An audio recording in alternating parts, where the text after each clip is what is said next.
So I have a question for you. What do you think is the number one obstacle to your happiness, to your success, to your sense of life fulfillment?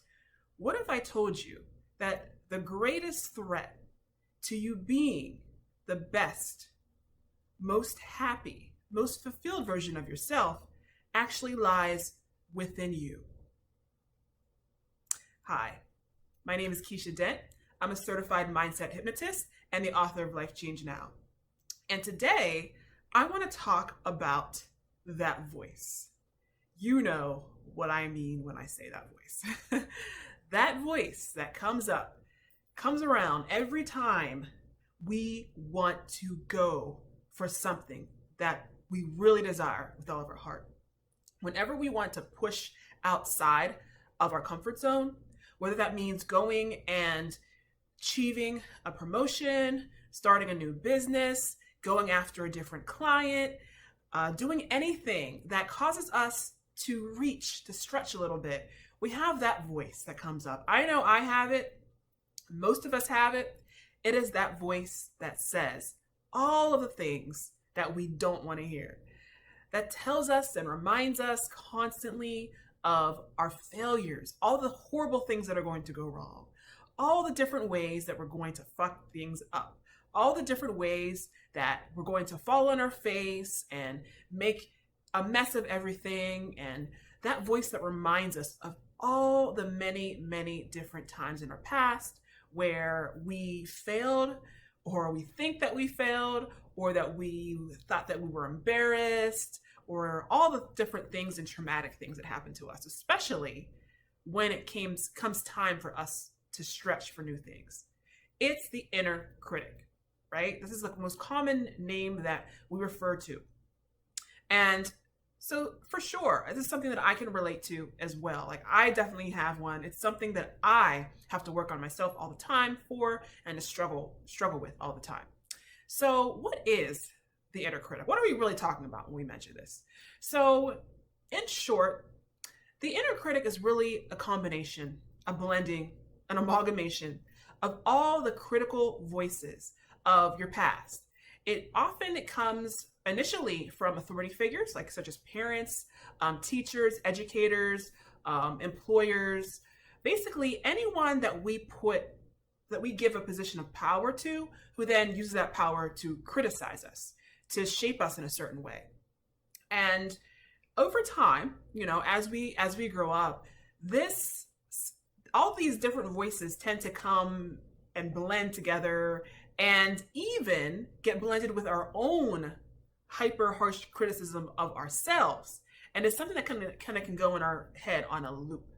And it especially comes up anytime we make a mistake, anytime we try to move forward, and we have fear of making a mistake. This inner voice, this inner critic, always comes up. And so why is this an issue? Well, this is definitely an issue because the truth is that what you most want, whatever that is, whether it's getting a new job, or changing your industry, or starting a business, growing your business, scaling your business, or changing the type of relationships you're having, whatever it is that you most want, it lies past your comfort zone. All of us have to be willing to push ourselves and to do something that makes us uncomfortable in order to get the next level of what we want. And this, unfortunately, is a trigger for the inner critic. Anytime you're pushing past your comfort zone, the inner critic has plenty to say about that, plenty to say, and it will begin to mouth off. I know for me personally, all the times that I've failed at wanting to do something and falling short, all the times that I have tried to take on a new project and it didn't work out the way I wanted to, or played out in a way that really was very disappointing for me, or if I aim for a certain goal and I fall short, my critic loves to remind me of all of those things, okay? All of those things that happen. And it kind of is really kind of crazy how it keeps a log of all of those things that I've done or didn't do.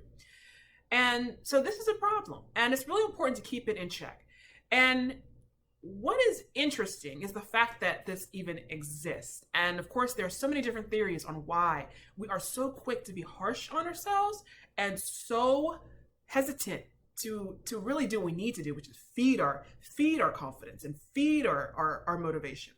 So this really brings me around to asking, okay, well what can we do when in order to change this? So if you are finding yourself kind of stuck in place, if you're finding yourself wanting to move forward, but getting very frustrated, that could be definitely a sign. What are you telling yourself? What thoughts and what self-talk are you giving yourself that is contributing to being stuck? And oftentimes the inner critic plays a big role in that.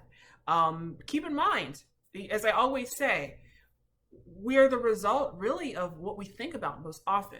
And if we are constantly shooting ourselves down from pursuing our own dreams or pursuing our own goals, pursuing our own desires, then we are very, very, very likely to stay exactly where we're at, which is safe, but unfulfilled and unhappy. So what can we do about this? Well, the number one thing is to be aware of how much your inner critic speaks up and runs its mouth, okay? And it can be more often than you think. And it's good to really practice awareness of what comes up for you when you, A, want to go after what you want, okay? Do you have thoughts of, I'm being unreasonable, I need to be practical, I'm too old, I tried this before and it didn't work out.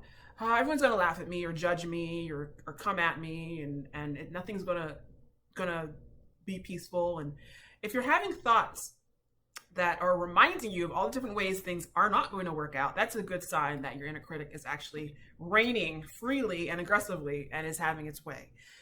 So it's really important that you be aware of that. But awareness is the first step, right? So number two is to shut it down. Okay, when you get into a habit, keep in mind, always give yourself patience. Habits don't develop overnight, and new habits also could take time to set in. So the number two thing is to cancel it and to recognize when you recognize it's happening, cancel it. Author Jack Canfield is famous for the Chicken for the Human Soul books. He has a method that I use to this day when I am finding myself doing that is cancel. Okay, you can use any interrupter, but I like a phrase that causes me to interrupt it. Cancel. That literally says, I see you, I hear you, okay, but I'm stopping this. This is not helping me. So I say it to myself all the time. Cancel. Okay, so you can do anything, stop, or no, or that's not right, or anything that is an interrupter. And number three is to instead install your own inner coach or inner cheerleader, which is what hypnotherapist Marissa Peer always loves to talk about. And this is something that is very interesting, again, because so many of us have an inner critic, but so few of us have an inner coach or inner cheerleader, a voice that randomly spews positive and uplifting information that drives us towards what we want. How rare is that, right? And it's often, this comes from the way we're raised, it comes from our educational journeys where we are constantly being made to conform and to be obedient. So whenever we want to do our own thing, it brings up a whole lot of stuff. And that's where the inner critic is like, doing your own thing, that's not what we're trained. We are trained to obey, to be obedient, to stay in line, to please people. A lot of us are just kind of put into that default mode, especially if you were raised, as a woman in a sort of conservative household, etc. Especially that can be a case, but that was the case for all of us. So praise yourself, okay? Praise yourself often, every day. Tell yourself how amazing you are. Tell yourself that the truth is, in the present moment, you are unpredictable. You can do anything at any moment. You're capable of doing anything. You're capable of greatness. You're capable of doing anything and everything, okay? It's really important to not learn from the past and to learn our limitations, what we do all the time. And that's what the inner critic really kind of sows in. So praise yourself. Find wonderful things about yourself, wonderful things about what you're capable of. Tell yourself that to expect the best instead of the worst, okay? You make mistakes, so what? Okay, everyone makes mistakes. Nothing actually good can come without mistakes happening. We have to learn from mistakes. You have to make them in order to get what you want. It's going to happen. Accept it, love it, know that you're safe, and you're going to move forward. It's really important to praise yourself, to give yourself the confidence always. So even, give it that a part of you a name. Like Beyonce famously has an alter ego, Sasha Fierce. That is all about. It's all about encouraging and bringing out a part of her that she wants to bring out that may be a little bit less comfortable for her, but that's what is needed to be brought out in order for her to perform as her best. So it's the same for you. It's, even if, regardless if you give it a name or not, it's important to install a part of yourself that's going to encourage you and bring out your best, to tell you how amazing you are, how great you are. And you may say, well, it feels weird. I don't feel great. I don't feel amazing. Well, you know what? You're not broken either. You're not you're not a F up either. Do you know what I mean? But the inner critic often says these things. It sounds horrible and cruel things that are not true, and we accept it.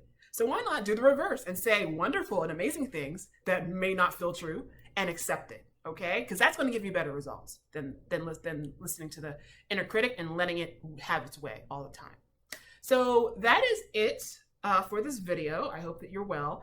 And one way, of course, that this transition can be easier, that we can actually install your inner coach, your inner cheerleader in a more natural way to really build up that habit and make it a part of your life, to encourage you to excel, to elevate, to go after the next stage of your life that's going to make you so much happier. Whether it is that next job opportunity, that career opportunity, that business opportunity, that relationship opportunity, whatever it is, hypnosis can actually help to make that transition a lot easier. So if you have any questions about how that works, if you'd like to learn more, definitely reach out. You can sign up for a free consultation at newworldhypnosis.com.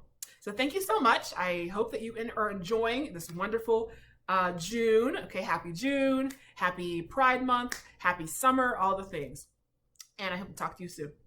Okay, and remember always, in order to change your life, you must first change yourself. Always, always. Thank you so much, and I'll talk to you soon. Be well and be safe.